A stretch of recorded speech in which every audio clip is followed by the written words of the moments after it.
지난주에 십계명이 끝났어요. 그래서 좀 무엇을 할까 고민을 했죠.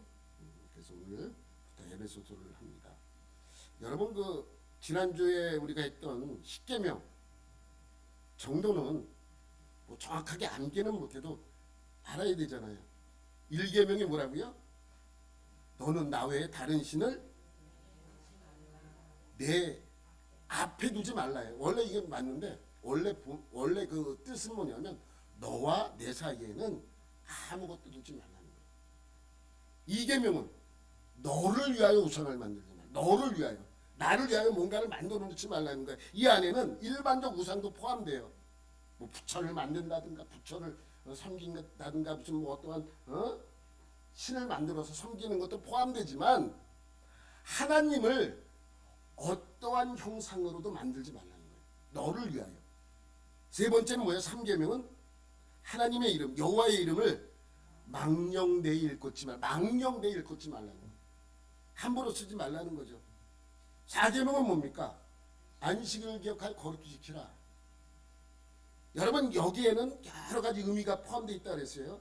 이게 처음 준 말씀과 개정법이 있어요. 개정법이 신명기에 나오는 거예요.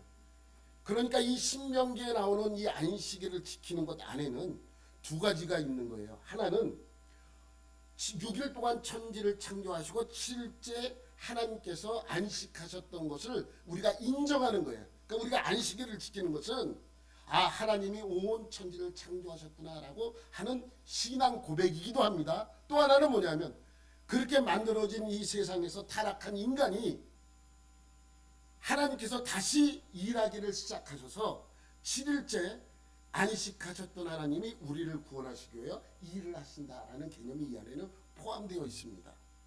그래서 이 두 가지를 잘 이해를 하셔야 돼요. 우리가 안식일, 이 주일을 지키는 것은 하나님이 온 천지 만물을 창조하셨다는 신앙 고백과 그 하나님께서 우리를 구원하시기 위해 자기 아들 예수 그리스도를 이 땅에 보내심을 믿는 신앙이 우리는 이 4계명을 지키는 것 안에 다 포함되어 있다는 것입니다. 5계명은 뭐예요? 내 부모를 공경하라. 교도하는 게 아니에요. 공경하는 거예요. 달라요. 그리고 6계명은 살인하지 말라. 7계명은 간음하지 말라. 8계명은 도둑질하지 말라. 뭐 이건 더 설명할 필요. 이 안에 다 답이 담겨져 있죠. 9계명은 뭐예요? 이웃에 대하여 거짓 증거예요. 거짓말하지 말라가 아니에요. 좀 달라요. 다르다고 여러분에게 말씀을 드렸습니다. 거짓 증거예요. 거짓 증거라는 것은 법정 용어입니다. 내가 잘못 증언을 해서 어떠한 사람이 누명을 쓰거나 잘못되면 그것은 다 내 책임이라는 것입니다. 그래서 거짓 증거하지 말라. 10계명 마지막은 뭐예요? 내 이웃의 것을 탐내지 말라. 이 안에는 남의 것 그리고 남에게 손해 입히는 짓을 하지 말라는 뜻입니다. 이 10계명은 그 당시에 있는 그 상황 속에서 이해를 한다면 우리와는 좀 맞지 않는 부분이 있지만 이것을 지금 시대에 적용시키면 남에게 손해 입히지 말라는 거예요. 내 잘못 때문에 남에게 손해 입히지 말라는 것이죠. 왜 여러분 10계명은요. 신구약을 통틀어서 가장 중요한 말씀이라고 여러분에게 말씀드렸어요. 이유는 뭐예요? 하나님이 직접 말씀하셨고 쓰셔서 주신 것은 창세기부터 요한계시록까지 이 10계명밖에 없습니다. 하나님 직접 선포하셨고 쓰셔서 그것을 우리에게 주신 말씀은 10계명밖에 없습니다. 그래서 중요합니다. 여러분 10계명은요. 하나님께서 자기 백성을 삼기 위해서 우리에게 주신 법이에요. 또 우리를 구원하기 위하여 주신 법입니다. 그래서 시내산에서 이 백성들과 언약을 맺는 거예요. 언약. 여러분 10계명은 언약서입니다. 언약서. 그래서 언약궤라고 그러잖아요. 언약궤. 그 10계명이 돌판이 들어있는 그 상자를 언약궤라고 하는 거예요. 언약궤. 증거궤. 증거 삼는 거예요. 그런데 이 언약이라는 말의 뜻은 약해요. 사실은. 결혼이에요. 결혼과 동등이에요. 그러니까 하나님과 우리는 영적으로 결혼한 사이라는 거예요. 결혼한 사이. 그러니까 한우 팔지 말라는 의미가 이 안에 담겨져 있죠. 만약에 하나님이나 나나 맺은 그 언약서가 있는데 이것을 지키지 않는다면 어떻게 하라는 거예요? 이 언약서가 뭐예요? 증거가 되는 거예요. 여러분, 우리가 집계약을 했어요. 3월 9일에 집을 빼주기로 했어. 안 빼줘. 무슨 소리냐? 우리 3월 9일 날 집 빼주기로 약속했지 않느냐? 계약서에 있지 않느냐?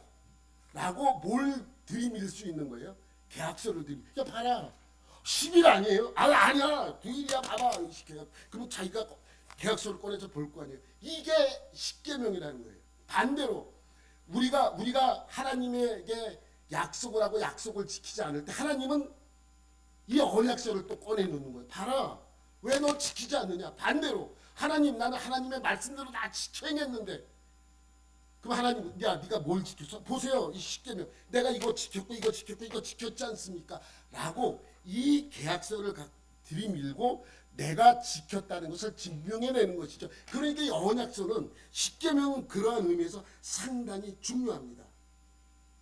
여러분, 그러니까 내가 하나님의 백성이 됐다는 증거로 제일 먼저 무엇을 행해야 되는 거예요? 십계명을 지키는 것을 행해야 돼요. 그러니까 이 십계명을 근거로 나는 이 계명을 지켰다는 것을 증명해내는 것이죠. 반대로 하나님이 자기를 믿는 자기 백성을 구분해낼 때 무엇이 증거가 되는 거예요? 십계명이 증거가 되는 거예요. 그래서 야, 너 내 백성, 야, 이제 백성입니다. 너 십계명 지켰어, 안 지켰어? 예, 잘 지켰습니다. 이것이 바로 그 증거가 되는 것이에요. 여러분, 로마서와 야고보서를 보면 믿음에 관하여 설명을 합니다. 근데 서로 다른 믿음을 설명을 해요. 그죠? 로마서는 믿음이 우선임을 강조하고 야고보서는 행위를 강조합니다. 행위. 이게 충돌이 일어나는 것 같아요. 그래서 목사님들이 설교할 때, 로마서 설교할 때는 믿음을 강조해요. 행위 같은 거 소용, 믿음을 막 강조. 반대로 야고보서를 설교할 때는 행위를 강조해요. 또. 그러니까 이걸 동시에 얘기하면 헷갈린단 말이죠. 여러분, 그런데 여기서 로마서와 야고보에서 말씀하고 있는 믿음이 다른 믿음이 아니에요. 관점이 다르기 때문에요.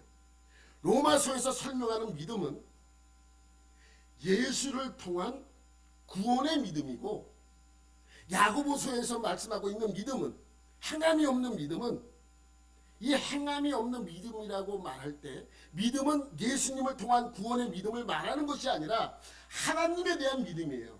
내가 하나님을 믿는다고 하면서 하나님을 믿으면 뭘 행해야 돼요? 십계명을 행해야 되는 거예요. 근데 너희는 하나님을 믿는다고 하면서 여전히 왜 십계명을 지키지 않느냐는 거예요. 아, 예수면 다지 뭐 말씀할 필요 없어. 안식일 뭐 하나님 우상만 예수만 믿으면 돼 라고 하는 것도 사실은 잘못된 믿음이잖아요. 그렇기 때문에 이것을 강조하고 있는, 행위를 강조하고 있는 야고보서의 믿음과 로마서에서 말씀하고 있는 믿음은 조금 관점이 다른 상황에서 이 말씀을 주시는 것이죠. 여러분, 그래서 그런 쪽으로 우리가 보면 십계명은 우리 신앙에 있어서 아주 중요한 법입니다. 제가 한번 과거에도 말씀드렸지만 구약의 법은 바뀔 수가 있어요. 그러나 십계명만큼 바뀌지 않아요. 여러분, 뭐 음식 먹는 거 과거에는 돼지고기 못 먹게 했잖아요. 하나님이 구약 시대에.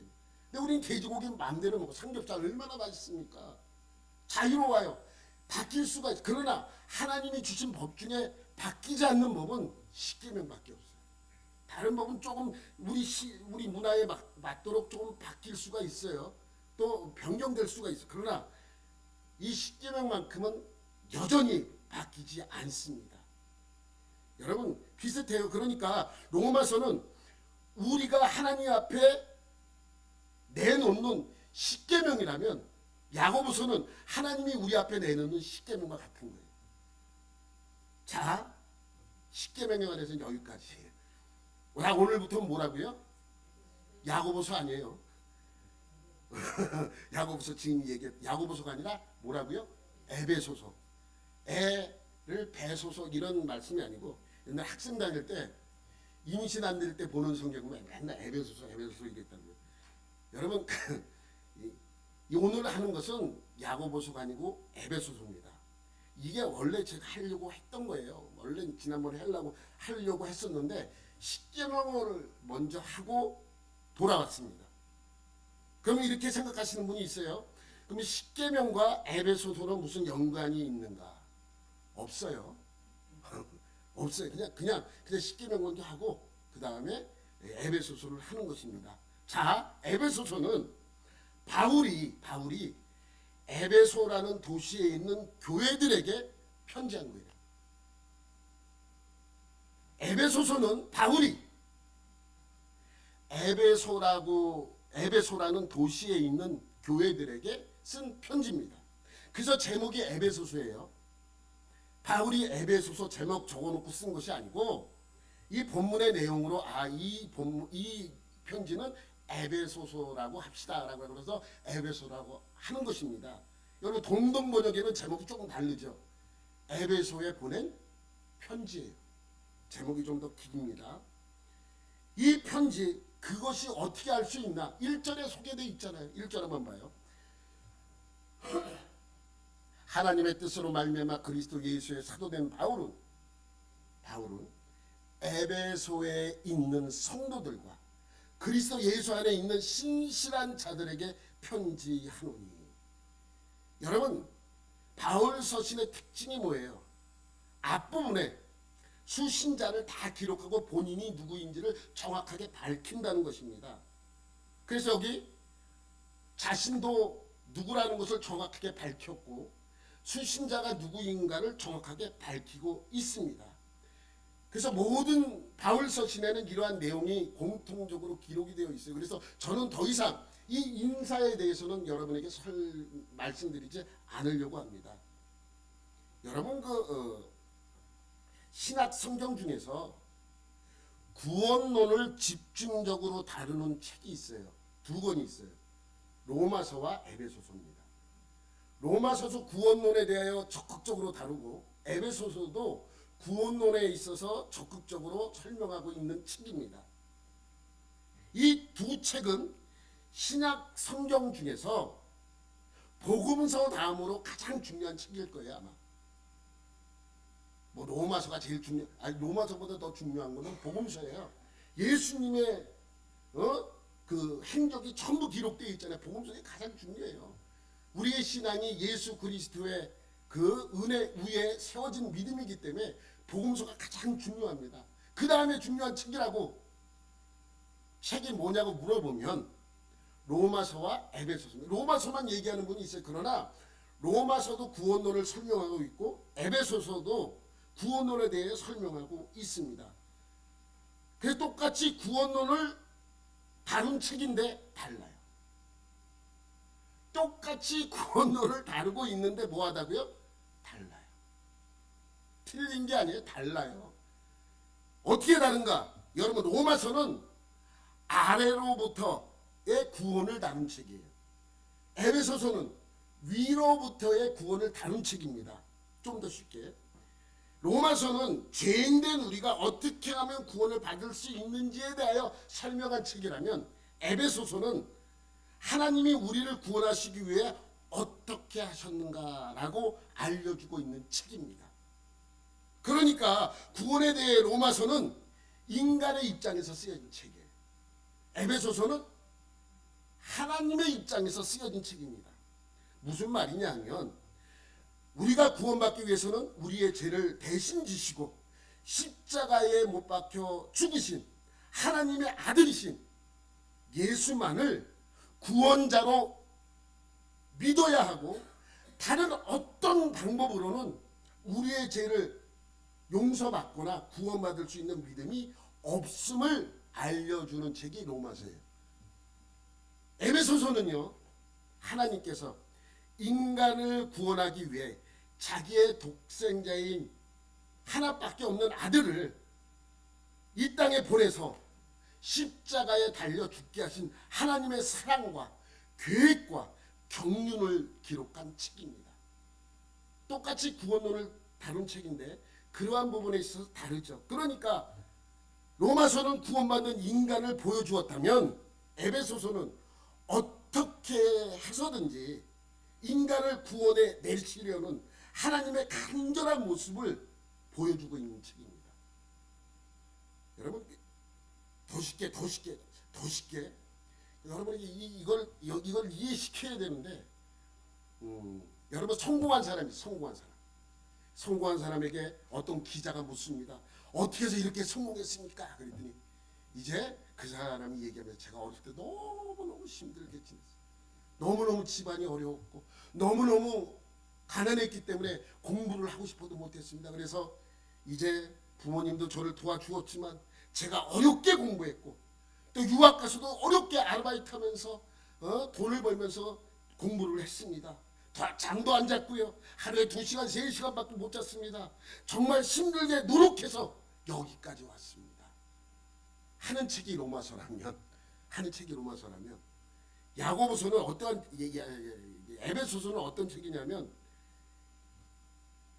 그 부모님에 대해서 쓴 거예요. 부모님이 이 아들을 성공케 하기 위해서 있는 재산 없는 재산 다 팔았고 논도 팔았고 소도 팔았고 돼지도 팔았고 다 팔았지만 공부하는데 비용이 너무 많이 들어가서 이 자식을 위하여 투잡 3잡까지 뛰면서 있는 것을 다 보내준, 그래서 이 아들을 위해 새벽마다 나가서 기도를 하면서 이 아들이 성공할 수 있도록 뒤에서 훌륭하게 해주신 부모님을 기록한 책이 에베소서예요.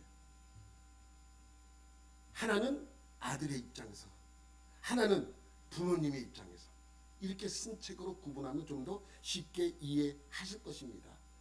여러분, 제가 성경을 여러분에게 이제 말씀 설교를 하면서 성경에서 가장 중요한 것이 무엇이냐, 뭐 내용 말고 어떤 것이냐라고 물어본다면 저는 배경이라고 얘기하고 싶어요. 그래서 모든 성경이 그렇듯이 이 성경이 주고자 하는 메시지가 무엇인지 알려면 당시 시간적 배경과 문화와 정치와 경제 그리고 그때의 상황을 잘 알아야 합니다. 이게 상당히 중요해요. 여러분, 제가 로마서 예전에 설교할 때도 그런 거 기억나십니까? 로마서는요, 쓰게 된 배경이 뭐예요? 클라우디오스 황제가 유대인을 로마에서 다 추방을 시켜버리잖아요. 그러니까 교회가 유대인 중심적으로 세워졌었는데 유대인들이 다 쫓겨나니까 교회에 있었던 유대인들이 다 나가게 돼요. 그러니 남아있는 이방인 그리스도인들로 말미암아 교회가 형성이 되잖아요. 그래서 그 형성된 교회가 어느 정도 건강하게 자라갈 무렵에 클라우디오스 황제가 죽고 난 뒤에 유대인이 다시 로마로 들어와요. 들어와서 야, 예전에 내가 여기 설교도 했었는데, 그리고 유대인 그리스도인이 그 교회를 갔는데 자기네들이 설 곳이 없어, 유대인들이. 그래서 어떻게 해요? 유대인들이 왔다가 겉돌다가 나가서 따로 교회를 만듭니다. 교회 만든 것까지 괜찮아요. 그런데 어떻게 해요?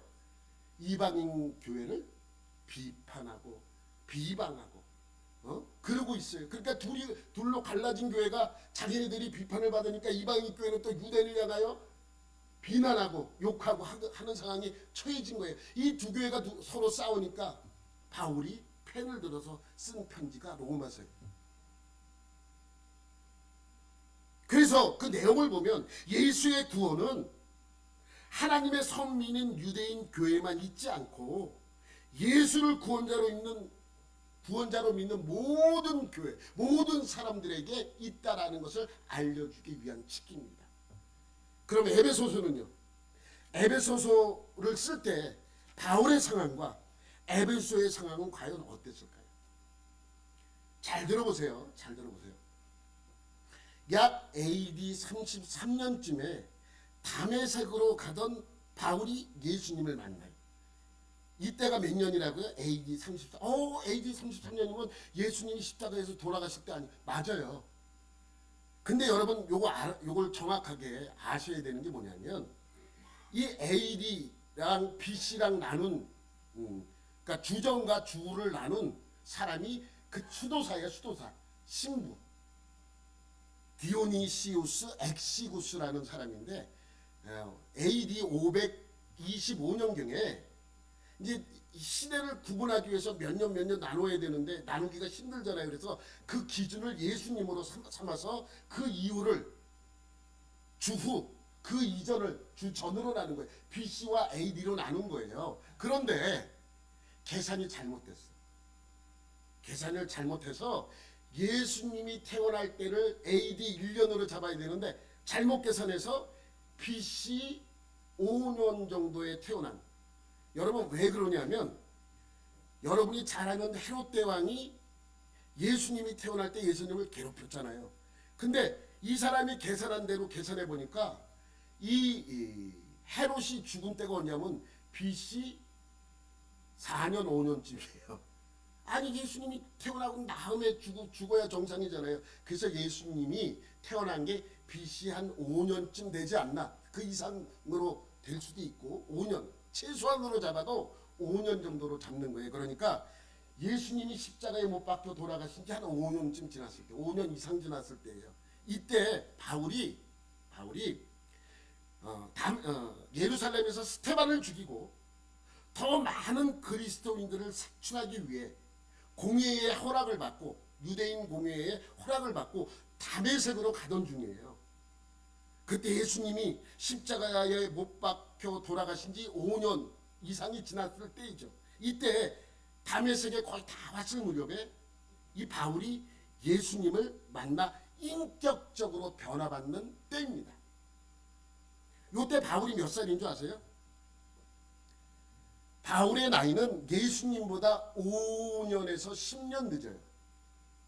그러니까 바울이 많이 먹었으면 AD 33년에 나이가 한 33살 되었을 거고 좀 더 차이가 나면 28살 정도 됐을 겁니다. 그러니까 28살에서 33살 사이예요. 바울의 나이가. 그때 이제 스테반을 죽였고 하나님에 대해 열심을 내기 위하여 다메섹으로 가서 그리스도인들을 잡아서 색출해내서 잡아오려고 이 다메섹을 향하고 있었던 것이죠. 이때 예수님을 인격적으로 만나게 됩니다. 이때가 몇 년이라고요? AD 33년입니다. 그리고 나서 AD 13년쯤이 지난 AD 46년에 1차 전도 여행이 시작이 돼요. 요 13년의 공백 성경에는 없어요. 나중에 바울이 쓴 서신서에 보니까 이때 많은 일들이 있었던 것 같아요. 많은 일들이 있어서 아라비아에도 3년 동안 갔다 왔고 또 자기가 믿고 있었던 하나님의 구약의 성경이 예수님으로 집중되는가 라는 것을 연구했을 거예요. 이건 아주 귀중한 시간이에요. 바울을 바울되게 만든 시간 13년의 공백입니다.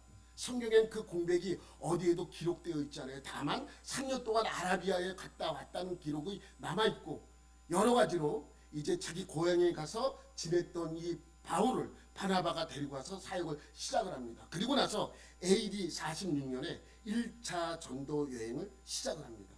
그리고 3차 전도 여행까지 약 11년간에 걸쳐서 3번의 여행을 해요. 그것이 1차 전도 여행, 2차 전도 여행, 3차 전도 여행입니다. 그리고 AD 57년 그러니까 1차 전도 여행을 시작한 지 11년이 지난 그때쯤 3차 전도 여행을 마치게 돼요. 그리고 어딜 들어가요? 예루살렘에 들어갑니다. 여러분 이 11년간 가장 많이 갔던 곳이 소아시아 쪽이고 그 다음에 유럽 대륙인 마게도니아 지역이잖아요. 여러분 이 11년간 우리 교회 개척한 지 11년 됐어요. 11년 됐는데 이 11년 기간 동안에 3번의 전도 여행을 했고 이 3번의 전도 여행은 비행기 타고 자동차 타고 하는 것이 아니에요. 대부분 뭐예요? 도보예요, 도보. 그리고 좀 더 괜찮으면 배를 타요. 좀 더 괜찮으면 배를 타고 돈이 없으면 걸어서 가요. 근데 여러분 성지순례 가보신 분은 알겠지만 터키의 1차 전도여행 중에 가장 많이 넘었던 산맥은 토로스 산맥이에요. 토로스 산맥. 여러분 우리나라 산맥은 북에서 남쪽으로 이렇게 대부분 돼 있잖아요. 근데 이 산맥은 이 동에서 서로 돼 있어요. 상당히 길어요. 여러분 바닷가에서 그래서 이렇게 바라보면 이게 사진 하나 내가 올려놨어요. 이게 산맥이에요. 토로스 산맥. 이 산을 넘어야 돼요. 1차 전도 여행 때도 이 산맥을 넘었고요. 2차 전도 여행을 시작할 때 넘었고 3차 전도 여행을 시작할 때 이 산을 넘은 거예요. 그러니까 아마 바울의 발은 만신창이가 되지 않았을까라고 추정을 해봅니다. 근데 여기서 끝나지 않아요. 자기가 이 11년 동안 전도 여행을 하면서 3차 전도여행 막바지에 쓴 막바지 제일 3차 전도여행 때 마지막에 쓴 성경이 뭐예요? 고린도 후서예요. 고린도 후서에 자기가 이 고난의 이 전도여행이 어땠는가를 표현하는 구절이 나와요. 고린도 후서 11장 24절부터 27절까지입니다. 우리 다 같이 읽어봐요. 시작. 유대인들에게 40에서 하나 감한매를 5번 맞았으며 3번 태장으로 1번 돌로 맞고 3번 파손하고 일주야를 깊은 바다에서 지냈으며 여러 번 여행하면서 강의 위험과 강도의 위험과 동족의 위험과 이방인의 위험과 시내의 위험과 강의 위험과 바다의 위험과 거짓 형제 중의 위험을 당하고 또 수고하고 애쓰고 여러 번 자지 못하고 줄이며 목마르고 여러 번 굶고 춥고 헐벗었노라. 여러분 첫 번째 40에 하나 감한 매를 5번 맞았대요. 40대를 맞으면 거의 죽어요. 사람이 죽기 때문에 죽지 말라고 한 대를 감해주는 거예요. 그냥 묶어놓고 때리는 거예요. 온몸을 몽둥이로. 여러분 이런 몸 상태로 전도여행 제대로 할 수 있었을 것 같아요. 한 번 맞으면 몇 달을 쉬어야 돼요. 그런 몸을 이끌고 다닌 거예요. 거기서 끝나지 않아요. 태장으로 3번 태장으로 맞아요. 태장은요 이렇게 넓적한 그 예전에 우리 그 사또들이 뭐 관아에서 무슨 잘못하면 십자가로 이렇게 뉘어놓고 이렇게 때리잖아요. 그게 태장이에요. 이만한 넓적한 이러한 몽둥이로 엉덩이를 때리는 겁니다. 그냥 때리지 않아요. 있는 힘을 다해서 내리치는 것입니다. 그럼 살이 찢어진대요. 그래서 3번 맞았대요. 태장. 여러분 엉덩이 맞고 걸을 수 있어요? 걷다가 여러분 옷이라도 그 상처에 붙어 있으면 여러분 그 상상만 해도 얼마나 아픕니까? 거기서 끝나지 않아요. 돌로 맞았대요. 돌로 한 번 맞아요. 언제인지 아세요? 이거 성경에 기록되어 있어요. 루스드라에서 돌로 맞은 적이 있잖아요. 그래서 죽은 줄 알고 이 바울을 시체 버리는 데다 갖다 버렸어요. 쓰레기장에다. 근데 거기서 죽지 않고 하나님이 살려주셔서 죽었다가 살아난 사건 여러분 아실 거예요. 1차 전도 여행 때. 그러니까 한 번 돌로 맞았어요. 그렇게. 3번 파손했대요. 배가.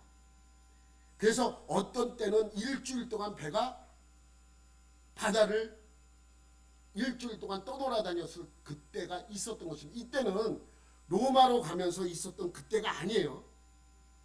여러분 아시죠? 여러분 바울이 4차 전쟁 로마로 갈 때 잡혀서 로마로 갈 때 멜리데에 잠깐 있었던 기억하시죠? 그거 얘기하는 게 그 전이에요. 이거 쓴 것은. 그러니까 여기서 일주일 동안 깊은 바다에서 헤맸다는 이 내용은 그거 말고 또 다른 사건들이 있었던 것입니다. 5번째는 뭐예요? 강의 위험, 강도의 위험, 동족의 위험, 이방인의 위험, 신의 위험, 강의 위험, 바다의 위험, 거짓 형제의 위험을 당했대요. 6번째는 수고하고 애쓰고 여러 번 자지도 못했고 줄이고 목마르고 여러 번 굶고 춥고 헐벗어서 놀아 라고 고백하고 있는 것입니다.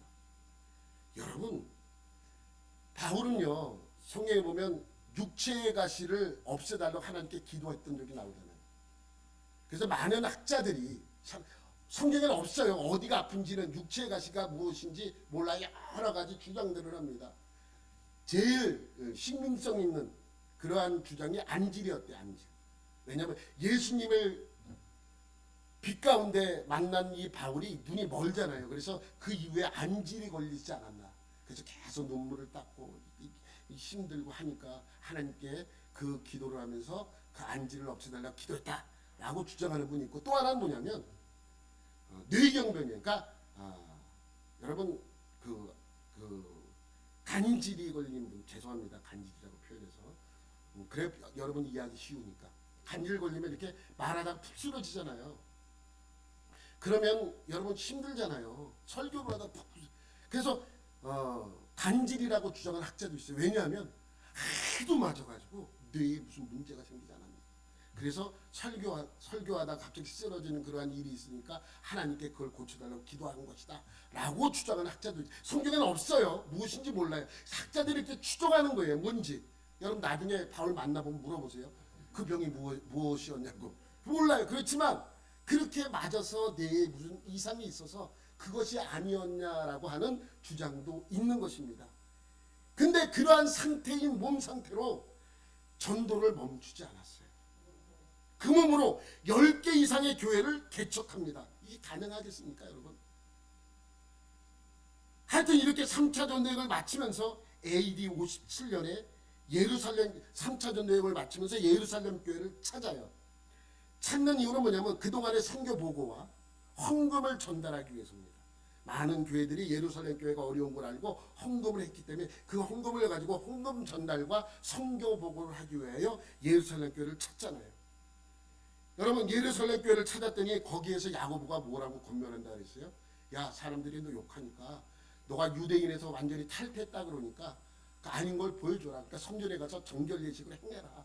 그래서 바울이 그 이야기를 따라서 정결 예식을 행합니다. 정결 예식을 행하는데 아시아에서 온 어떤 유대인이 바울에게 악감정이 있던 아시아에서 온 어떤 유대인이 성전에 있는 바울을 보고 거짓 고소를 합니다. 그것은 뭐냐면 고소를 할 때 내가 봤는데 이렇게 시작합니다. 내가 봤는데 거짓말이죠. 내가 봤는데 이 바울이 이방인을 데리고 성전에 들어갔다. 그게 에베소 사람 드로비모라는 걸 내가 알고 있다라고 고발을 합니다. 에베소 사람 드라비모. 여러분 성전에는 이방인이 들어갈 수 없어요. 이방인이 들어가면 보내마다 죽습니다. 그래서 여러분 인터넷에서 예루살렘 성전 치면 이렇게 성전의 모형이 나오는데 이방인의 뜰이 따로 있고 여인의 뜰이 여인의 뜰이 따로 있고 유대인이 들어갈 수 있는 구역이 따로 있습니다. 이방인의 뜰에서 벗어나서 유대인이 들어가는 성전에도 들어갔다라고 거짓 증거를 합니다. 그 고발을 해요. 그래서 사람들하고 뭐예요? 분쟁이 일어나요. 난 그런 적이 없다라고 하면서 이제 그 바울에게 몰려드는 많은 사람들 앞에서 바울이 뭐합니까? 복음을 전해요. 복음을 전하니까 유대인들이 또 들고 일어나잖아요. 그래서 막 이 바울을 죽이기 위해서 막 달려듭니다. 그런데 마침 성전 옆에 이 성전에서 항상 문제가 일어나니까 거기에 로마 병사들이 주둔해요. 막 소란스러우니까 갑자기 이 청부장이 병사를 동원하고 이쪽에 이 혼란스러운 이것을 막기 위해서 출동합니다. 출동해서 바울을 구해내죠. 여러분 기억나시죠? 바울을 구해내요. 그래서 바울이 이제 그 천부장에 의해서 감금되기 시작합니다. 몇 년 동안? 2년 동안. 예루살렘에 있다가 어디로 옮겨요? 가이사라는 곳으로 옮겨요. 옮겨서 2년 동안 감금이 되어 있어요. 왜? 유대인들이 계속 고발을 하고 또 이 총독은 만약에 이 바울을 주었을 경우 또 이렇게 혼란스럽고 반란이 일어날 조짐이 보이면 안 되니까 그를 데리고 있는 거예요. 그런데 여러분 말이 감금이지 감옥에 있는 거와 뭐가 달라요? 아무데도 못 나가고 여태까지 11년 동안 전도여행을 한 이 바울이 갇혀서 2년 동안 있다고 생각을 해보세요. 얼마나 답답했겠습니까? 근데 여기서 끝나지 않아요. 바울은 다시 어디로 이송이 돼요? 로마로 이송이 됩니다.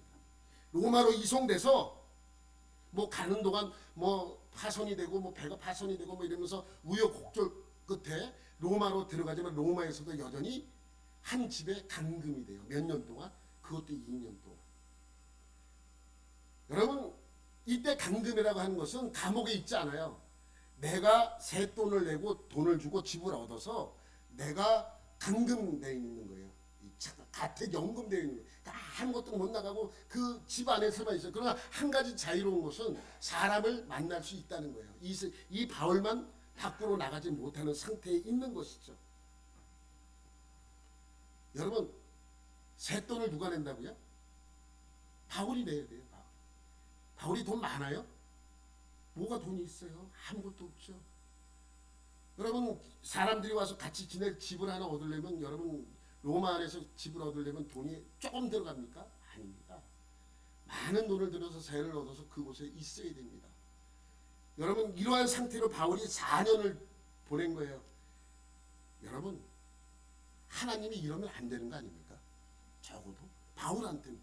뭐 우리한테는 그럴 수 있어요. 나는 그러지 못했으니까, 바울처럼 살지 못했으니까. 적어도 하나님이라면 그렇게 고생하고 그렇게 어렵고 힘들었던 바울에게 이러면 안 되는 거 아닙니까? 무려 4년 동안 감금되어 있는 바울은 아무것도 할 수 없습니다. 그런데 그렇게 4년 동안 갇혀 있는 동안 소식이 들려요. 무슨 소식이요? 자기들이 개척한 교회의 소식들이 들려요. 많은 교회들은 개척했잖아요. 그 소식을 듣습니다. 그럼 여러분 생각해 보세요. 좋은 소식이 더 많이 들렸을 것 같아요? 나쁜 소식이 더 많이 들렸을 것 같습니까? 나쁜 소식이죠. 좋은 소식은 금방, 나쁜 소식이 더 많이 들리는 것입니다. 요즘도 교회에 문제 없는 교회 없잖아요. 굳이 뭐 문제를 삼지만 얼마나 많은 문제들이 일어나겠습니까? 한때는 신천지 때문에 뭐 교회들에서 문제가 일어났죠. 요즘은 또 정치 때문에 교회들도 둘로 갈라져서 싸우고 있다고 합니다. 그러니까 바울도 좋은 소식보다는 더 안 좋은 소식을 더 많이 듣게 되는 거예요. 근데 데살로니가 교회가 문제가 있다. 아니 괜찮아 그거는. 왜? 여러분 데살로니가에서 바울이 얼마나 있었을 것 같아요? 3주 있어. 3주 동안 있었다가 교회를 세웠는데 그 교회는 문제 일어날 수 있잖아요. 빌립보 교회 문제가 일어났다면 뭐 그때 인정해요. 왜? 두 가정만 교회 믿는 사람 만들어 놓고 떠났잖아요. 다른 교회들은 그렇게 오래 있지 않았기 때문에 문제 있는 교회들이 있었다는 것을 인정해요. 그런데 에베소에서도 마찬가지로 안 좋은 소식이 들리는 거예요. 여러분 다른 교회는 다 그렇다 치더라도 에베소 교회가 그러면 안 됩니다. 왜냐하면 에베소 교회는 바울이 한 3년 정도 집중적으로 가르친 교회예요. 두란노 서원에서 매일같이 사람들을 모아놓고 3년 동안 가르쳐요. 3년. 매일같이. 여러분 두란노 소원이라는 것이 그래서 나온 거 아닙니까? 그래서 가르쳤어요. 그렇게 체계적으로 가르쳤는데 에베소 교회에 문제가 생긴 것을 듣게 되는 거예요. 에베소 교회는 대부분 세 가지로 이렇게 나눌 수가 있어요. 첫 번째는 뭐냐면 이방인 교회와 유대인 교회가 서로 싸운다는 얘기예요. 여러분 로마서를 쓴 그러니까 클라우디오스가 죽고 난 이후에 로마의 이방인 교회와 유대인 교회가 생겨난 것이 계기로 많은 지역에서 유대인 교회와 이방인 교회들이 생겨나기 시작을 하는 거예요. 근데 에베소에도 마찬가지로 에베소에서도 교회가 이방인 교회도 있지만 유대인 교회가 있는데 서로 싸우는 거예요. 그렇기 때문에 첫 번째 문제가 생긴 것이고 두 번째 문제는 뭐냐면 거짓 가르침입니다. 이단들이 생겨난 거죠. 지금 우리 뭐 많잖아요. 뭐 신천지도 있고 하나님의 교회도 있고 통일교도 있고 정명석이 JMS도 있고 뭐 많은 교회들이 있잖아요. 뭐 이상하게 뭐 또 만들어진 많은 이단들이 있잖아요. 이때도 마찬가지예요. 그러한 잘못된 가르침 교사들이 생겨나서 이들을 미혹하고 있는 것이죠. 세 번째는 뭐냐면 그렇게 3년 동안 가르쳤는데 여전히 음란하고 여전히 욕심 많고 여전히 시기하고 질투하는 거예요. 3년 동안이나 가르쳤는데 여러분 에베소는요 그 당시 가장 큰 아데미 신전이 에베소에 있었어요. 여신이에요.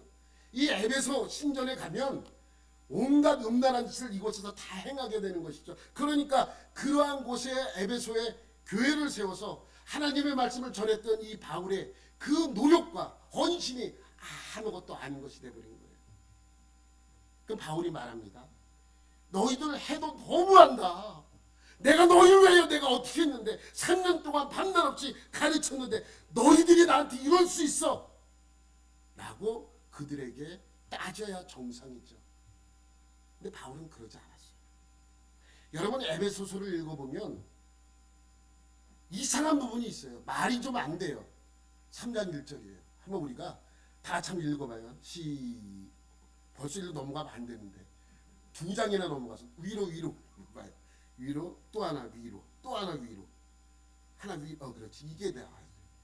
여러분, 시작. 이러므로 그리스도 예수의 일로 너희 이방인을 위하여 갇힌 자 된 나 바울이 말하거니와.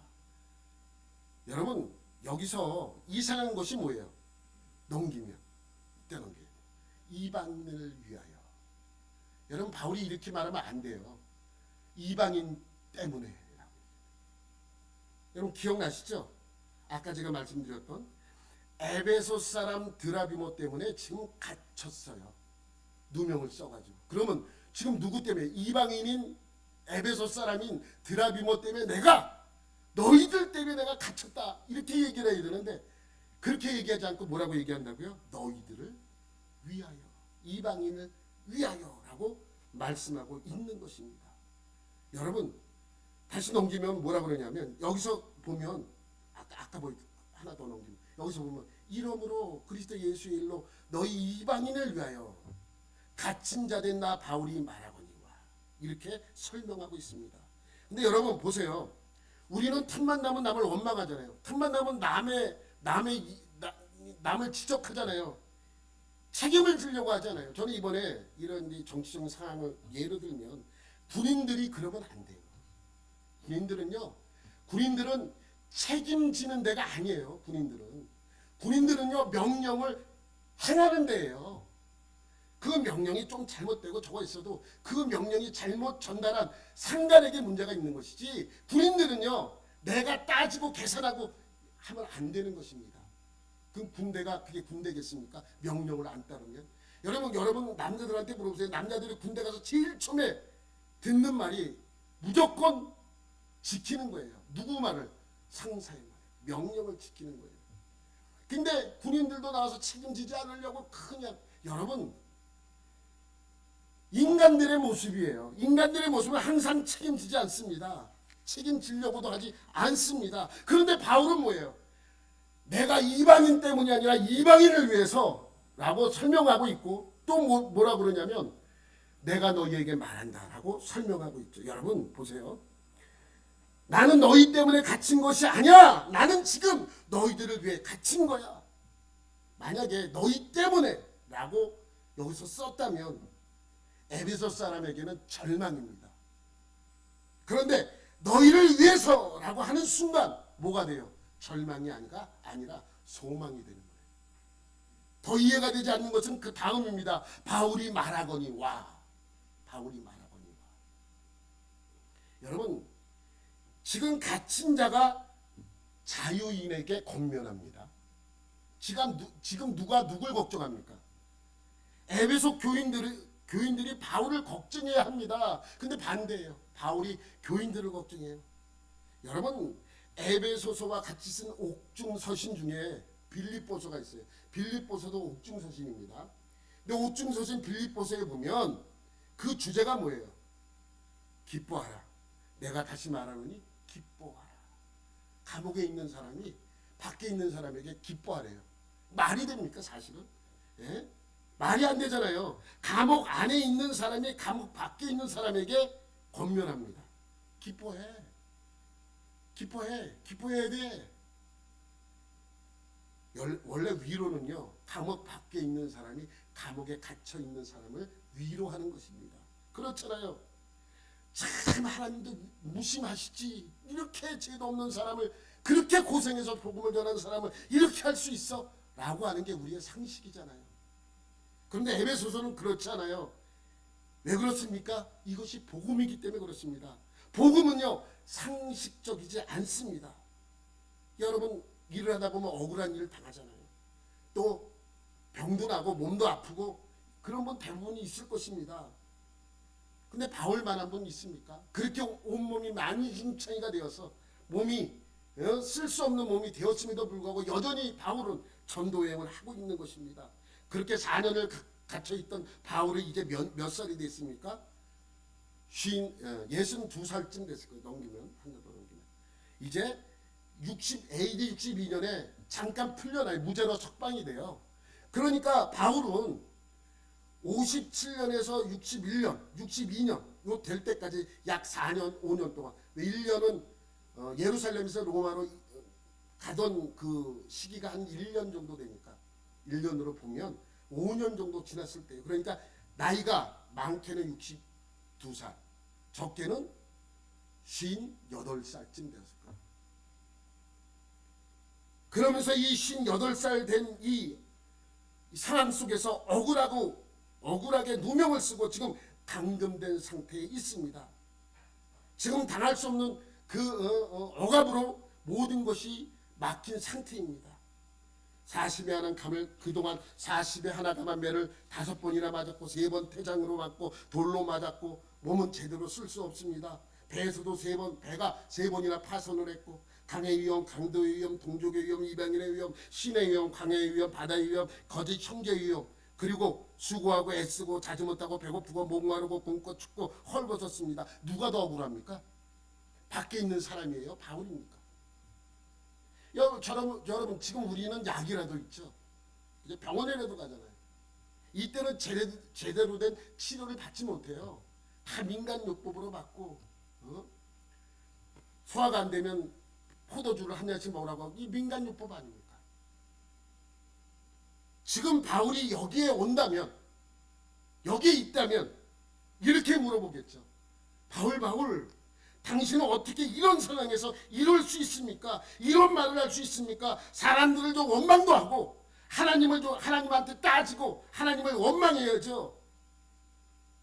라고 우리가 물어볼 수 있어요.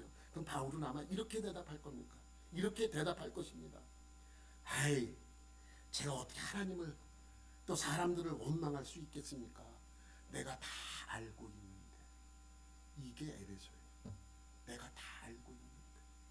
하나님의 그 사랑을 내가 다 알고 있는데 내가 어떻게 원망을 합니까? 내 몸이 찢어지고 내 몸이 부서지고 내 몸이 힘들고 어렵고 죽는다 할지라도 어떻게 내가 하나님을 원망하겠습니까? 우리를 위하여 하나님께서는 자기의 독생자 예수를 보내 십자가에 달려 처참하게 죽게 만든 그 하나님을 내가 다 아는데. 이게 에베소서예요. 이게 에베소서. 그래서 바울은 에베소서를 시작하면서 짧은 인사말을 남깁니다. 1절 2절이에요. 하나님의 뜻으로 말미암아 그리스도 예수의 사도된 바울은 에베소에 있는 성도들과 그리스도 예수 안에 있는 신실한 자들에게 편지하노니 하나님 우리 아버지와 주 예수 그리스도로부터 은혜와 평강이 너에게 있을지어다. 짧은 인사를 하고 다른 데보다 좀 짧아요. 짧은 인사를 하고 3절에 뭐라고 시작해요? 찬송하리로다. 그 하나님을 찬송하리로다 라고 시작하는 성경이 바로 에베소서입니다.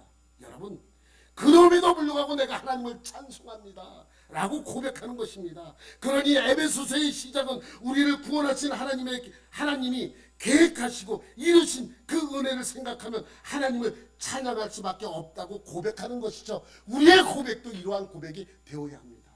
우리가 지금 이런데 너무 힘든데 너무 고난스러운데 너무 고통스러운데 하나님을 원망할 그러한 사정이 되는데 그런데 나는 하나님을 원망하지 않겠다는 거죠. 그럼에도 불구하고 나는 하나님을 찬송하겠습니다 라고 시작하는 것이 에베소서입니다. 여러분, 에베소서의 시작은 우리를 구원하신 하나님의 계획하시고 이루신 그 은혜를 생각하며 하나님을 찬양할 수밖에 없는 것을 고백하고 있는 것이죠. 그 하나님을 여러분도 찬양하시기 바랍니다. 여러분도 그 하나님을 찬양하고 하나님께 영광 돌리시는 여러분이 되시기 바랍니다. 여러분 모두 우리를 구원하시기 위하여 독생자를 보내신 그 하나님을 찬양하는 여러분들이 되시기를 예수님의 이름으로 축원합니다. 하나님 아버지 감사합니다. 주님을 찬양합니다. 주님을 찬양합니다. 나를 구원하시기 위하여 그 많은 일들과 그 고난과 그 고통 속에서 십자가에 달려 돌아가신 예수님을 생각합니다. 나를 위하여 죽으신 그 모습, 그 하나님의 마음을 생각할 때 내가 어떻게 모든 것으로 인하여 불평할 수 있겠습니까? 그 하나님을 찬양하고 그 하나님께 영광 돌립니다. 그 하나님을 알아가는 우리 모두가 되게 하여 주옵소서. 모든 것 감사드리며